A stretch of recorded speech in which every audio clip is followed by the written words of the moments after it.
Nous continuons cet entretien sur l'initiative suisse pour la paix en arménien. Ուրեմն այս հաղորդումի երկրորդ բաժինը մենք կշարունակենք Աննա Հես Սարգսյանի հետ, որ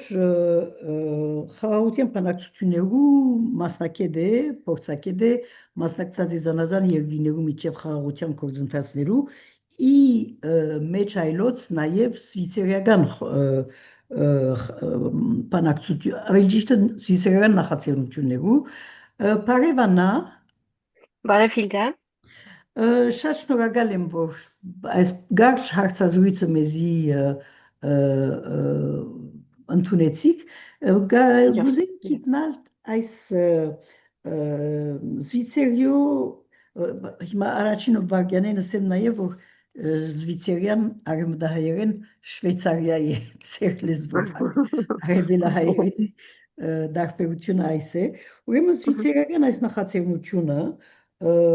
որ գոչվի Լեռնային Ղարաբաղի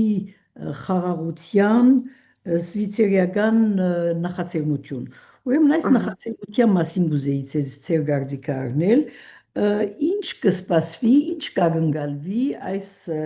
նախաձեռնությունեն եւ ասկի առաջ ձեր գտնված ձեր ուրեմն աշխատանքի բերումով, մասնակցության բերումով ձեր գտնված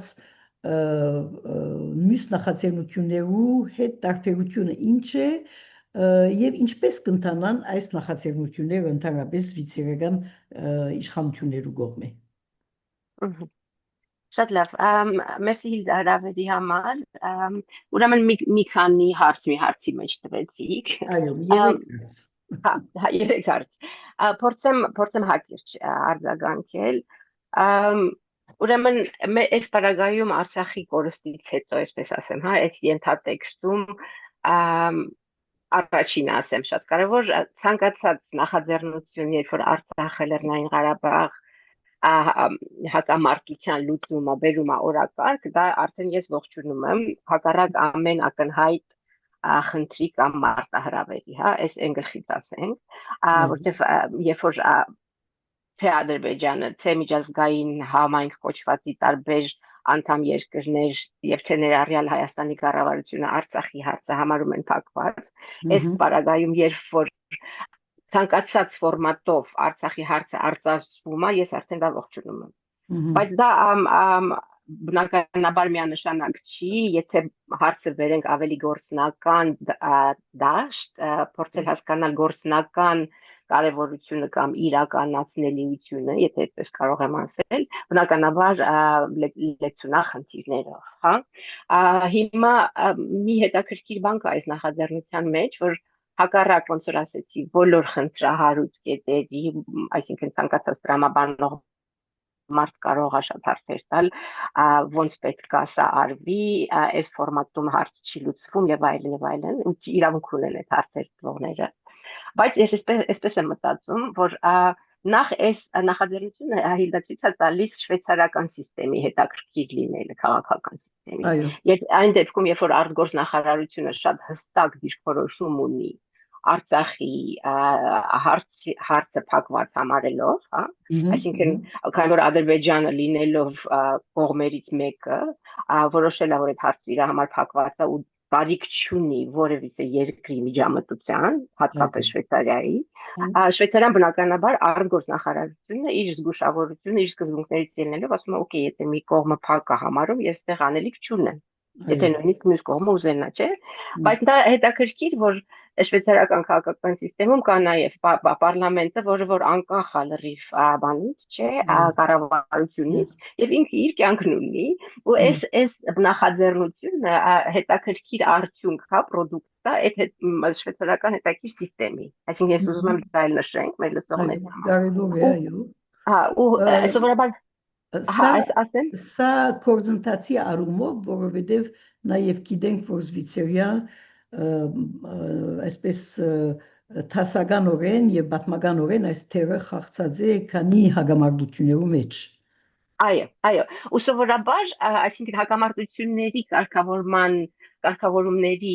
գործընթացներում Շվեյցարիան հիմնականում հանդես է գալիս իր արտգործ նախարարությամբ, չէ՞, արտգործ նախարարության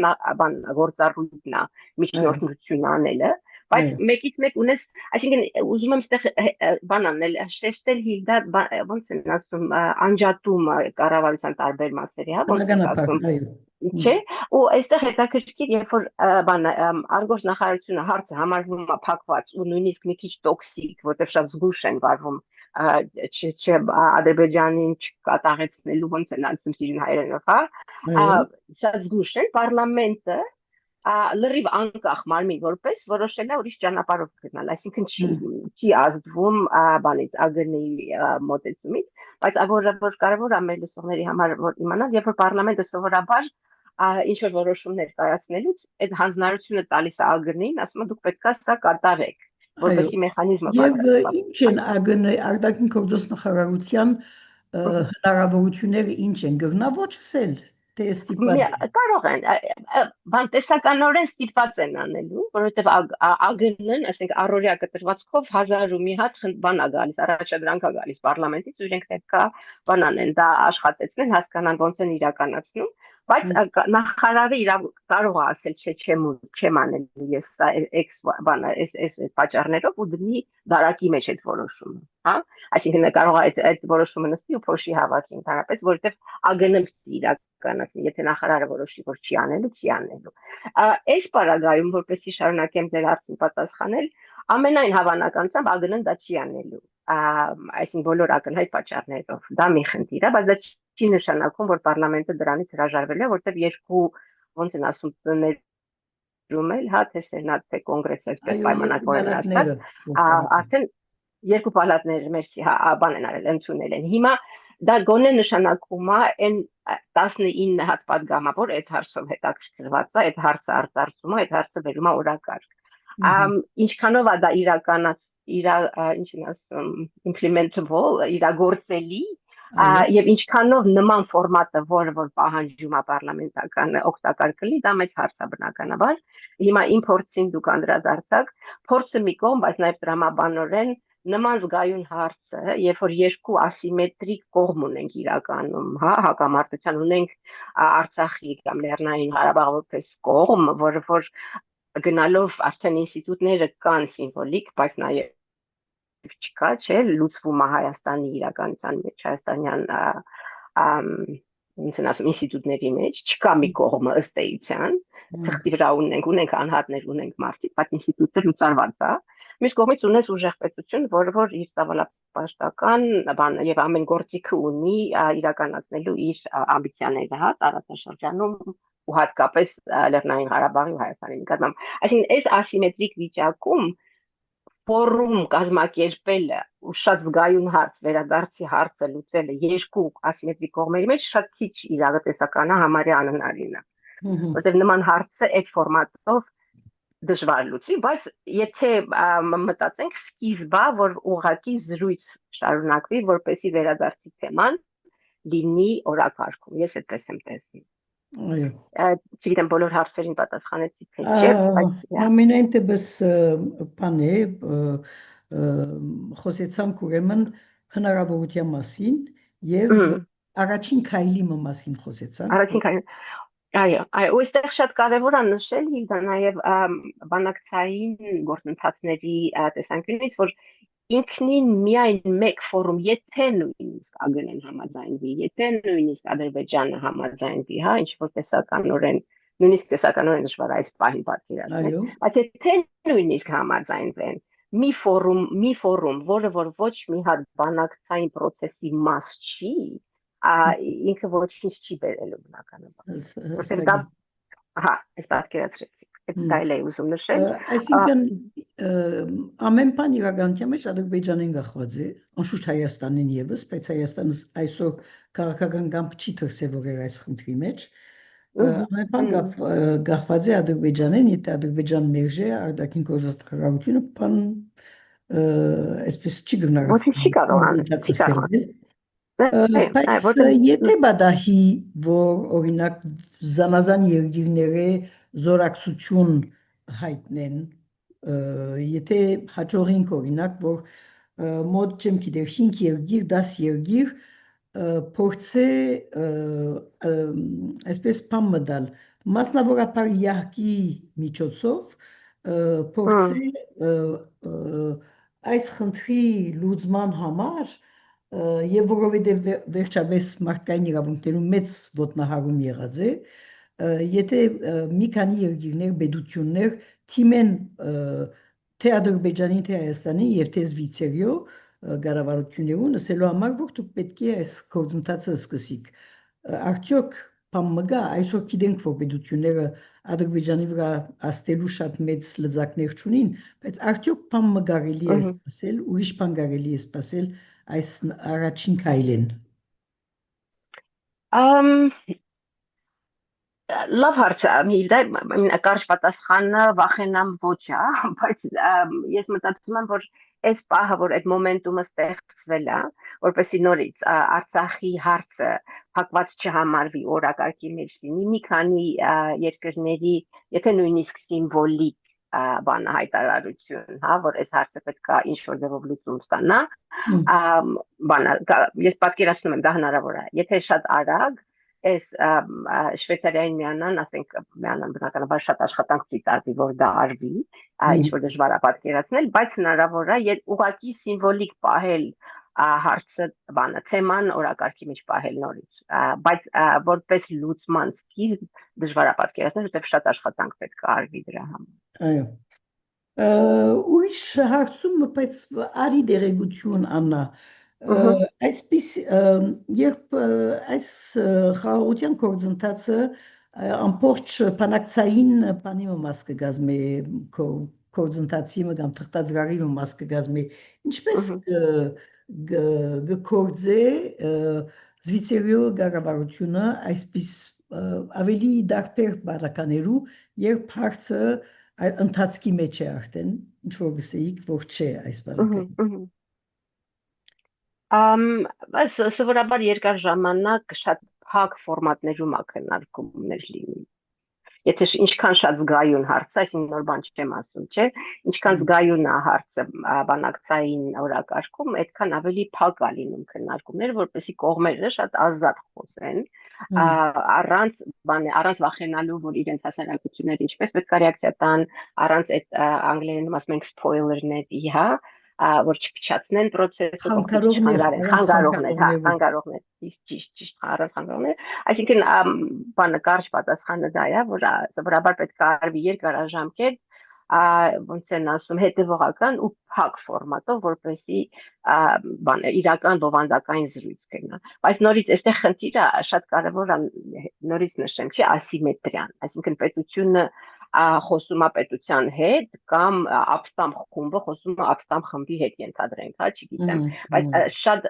Շվեյցարիայի հետաքրքիր ու կարևոր կողմերից մեկը եղել է նա, որպես միջնորդ, որ Շվեյցարիան միշտ ունեցել է, ոնց են ասում, կապ կամ փորձել է կապ ստեղծել, անգլերեն ասում ենք ոչ պետական դերակատարների, այսինքն դերակատարներ, ովքեր որ պետություն չեն, non-state actors, հա։ Այսինքն Շվեյցարիան հնարավորություն ունի եւ ունեցել է այդ ասիմետրիան կամրջելու։ Բայց այս դեպքում արդեն Արցախի դեպքում, քանի որ մեծ նախապատվություն է տրված Ադրբեջանի դիրքորոշմանը շատ հստակորեն, Շվեյցարիան քիչ անելիք ունի, այսինքն այստեղ այդ ասիմետրիան ես չեմ պատկերացնում, որ որևէ մեկը քաղաքական կամք կամ հետաքրքրություն ունենա Ադրբեջանին ստիպելու այդ ասիմետրիան կամրջեն ինչ-որ ֆորմատում։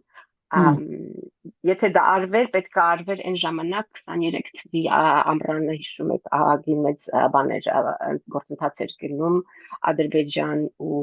Լեռնային Ղարաբաղ Արցախի հանրապետության ղեկավարության հետ բանակցություններ բանանելու, ինչին ասում, գլուխ բերելու եւ տեսանք, որ դա ոչ թե բանակցություններ, այլ միակողմանի պարտադրանք էր Ադրբեջանի կողմից բանին իշխանություններին այն ժամանակվա։ Հիմա երբ որ այդ իշխանությունները բանը դե ֆակտո կան, բայց դե յուրե չկան, ես չեմ պատկերացնում թե Շվեյցարիան ինչքան կարող է այնտեղ ինչ ցանկություն պետք է ունենա քաղաքական կամք, որ փորձի Ադրբեջանին պարտադրել, զրուցել կամ բանակցության գնալ բանի հետ, այսինքն գոյություն չունեցող իրավականորեն գոյություն չունեցող իշխանությունների հետ, չնայած դեռ դա իրավականորեն լուծարված չի, չէ, Արցախի ղեկավարությունը։ Այստեղ բնականաբար շատ կարևոր է Հայաստանի ղեկավարության դերը, որը որ այս պահին գիտենք թե ինչ դիրքորոշում։ Ուրեմն վերջին հարցումը, որ գաբ ունի առաջին բաժնի հետ, Աննա, գուզեի հարցնել ծեր փորձեն մեկնելով, ծեր փորձագութենեն մեկնելով, արդյոք ուրիշ բաներ կան, բարականեր կան հագամարտություններով, որոնք բոլորովին այսպես ասիմետրիկ են եւ անհավասար ուժերու միջև, օրինակ բեդությամը եւ չճանաչված մեկ միավորիմը միջև բանակցություններու քոյության ուրիշ բարականեր քոյություն ունի։ Հիմա ես կմտածեմ օրինակի համար Բաղեստինի բարակայի մասին, որու իշխանությունները, Բաղեստինյան իշխանությունները որոշ ճանաչում ունին այսօր, որովհետև բանակցություններ եղած են եւ այլն։ Արդյոք կարելի է պարտադել Իսրայել-Բաղեստինյան հագամարտության այսօրվա ստեղծվող կամ ստեղծվելիք հնարավորություններու երկխոսության եւ բանակցության հնարավորություններու եւ Ադրբեջան-Արցախի իշխանությունների հնարավոր կամ այսպես դեսանելի շոշափելի հնարավորություն կա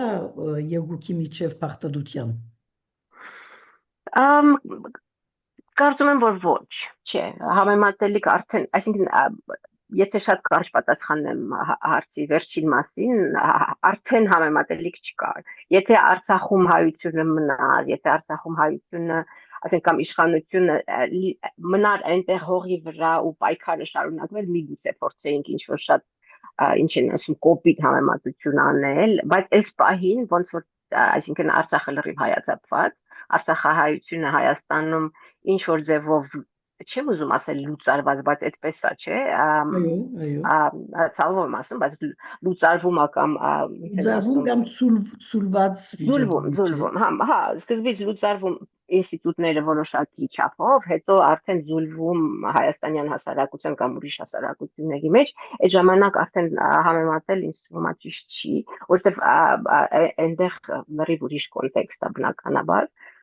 Իսկ իմ փորձից հա իհարկե շատ կան ասիմետրիկ բաներ, բանակցություններ, բայց այդ դեպքում կարևոր է թե ուժերի հետևում ովքեր են կանգնած, ով եւ որ բաներն են, ով է միջնորդում եւ այդ միջնորդը ինչ լծակ ունի տարբեր կողմերի վրա։ Հիմա եթե հետաքրքիր բան միտքս եկավ, Քաթարը նահանգների ու Թալիբան, այսինքն նահանգների կառավարության, Միացյալ Նահանգների կառավարության ու Թալիբանների միջև 2-3 տարի կարծեմ միջնորդություն արեց, չէ՞։ Շատ հետաքրքիր ասիմետրիա էր, այն ժամանակ Թալիբանը դեռ իշխանություն չէր, բայց որպեսզի նահանգները դուրբան ԱՄՆ-ի ուժերը կամաց Աֆղանստանից դուրս բերեին, Քաթարը միջնորդեց ու շատ հետաքրքիր ասիմետրիկ բաներ, ինչին ասում, բանակցություն։ Հետաքրքրական օրինակ է, այսինքն եթե այսօր Զվիցերիո դեղ, եթե Միացյալ Նահանգները միջնորդ հանդիսանային, բոլորովին դարբեր թիմակից կունենար այս խաղաղության նախաձեռնությունը։ Միանշանակ, այսինքն միջնորդը ինչ լծակներ ունի ու ցանկություն ունի այդ լծակները օգտագործելու թե չէ կողմերի վրա բնականաբար։ Դրանից շատ բան է կախված։ Շվեյցարիան սովորաբար գնում է այդ հայերեն չեմ կարող բառը ասել, ոչ թե ուղղորդում է շատ process-ը, դիրեկտիվ չի, այլ բան է օգնող է, ասում ենք անգլերեն facilitative։ Ուղղակի հնարավորություն է տալիս ու հեշտացնում է զրույցը, բայց երբեք լծակ չի գործադրում ոչ մի կողմի վրա։ Համենայն դեպս այս նախաձեռնությունը արժեք ունի, որովհետև գոյություն ունի եւ այսպես կարելի է այս նախաձեռնությունը ընդունել որպես նոր գործընթացի առաջին քայլը, առաջին այսպես ինստիտուցիոնել քայլը, որու հետևանքներու մասին, ավելի ճիշտ երկրորդ, երրորդ քայլերու մասին պետք է անպայման մտածել եւ կործել։ Եվ շատ արագ, այո, այսինքն եթե նորից ճիշտ էպես արել, այսինքն նորից թե իմ ասածը, թե ձեր ասածը փորձեմ կրկնել կամ ընդհանրացնել, ամենայն կարևորը, որ օրակարգի մեջ Արցախի հարցը մնում է բաց ու Շվեյցարիայի պես երկրում բնականաբար լծակները մեծ չեն Ադրբեջանի եւ այլն, բայց որ պարլամենտական խումբը նվիրվածություն ունի այդ հարցին, այդ հարցը չի համարվում փակված, արդեն շատ այսինքն ստանդարտներ այնքան են իջել, որ դրա համար շատ շնորհակալ ենք, չէ՞, որտեղ նույնիսկ մեր կառավարությունը այդ թեման համարում է փակած, մեր ինքնատիպ Հայաստանի, բայց Շվեյցարիայինը դեռ պարլամենտականների միջոցով համարում է հարցը չփակված, որը շատ կարևոր է, բնականաբար ոնց որ ասեցինք, մարտահրավերները մեծ են, խնդիրները մեծ են, սա մի քայլ է, որը պետք է ինչ-որ ստեղծագործ ձևով մտածել, թե ինչպես է պահել, հա, ամենայնպես երբ միջոցները չունենք, պետք է ստեղծագործել։ Իսկապես մնում է դա, որովհետև Հիլդա պետք է ավելացնեմ, որ մասնագետների մեջ շատ խոսում ենք, չէ, իրավական ինստրումենտ գործիքները ձախողել են, իրավականը ձախողել է, բանակցայինը ձախողել է, քաղաքականը ձախողել է, աշխարհակաղակականը չի օգնում, հետևաբար ինչ-որ ստեղծագործ տարածքներ է պետք փնտրել, որպեսզի կարևոր հարցը մնա թե բանի օրակարգի մեջ, մինչև որ բայց շատ կոնտեքստի փոխվի բնականաբար, բայց շատ աշխատանք էլ պետք է տարվի։ Շնորհակալություն Աննա, այս ներդրումի համար, հիշեցնեմ, որ մեր խոսակիցը Աննա Հեսարքսյան, որ միջազգային խաղաղության բանակցություններու մասնակից է եւ որ Շվեյցարիա գտնվի։ Շնորհակալություն Աննա։ Ես եմ շնորհակալ Հիլդա։ Ստեսյուն։ Ստեսյուն։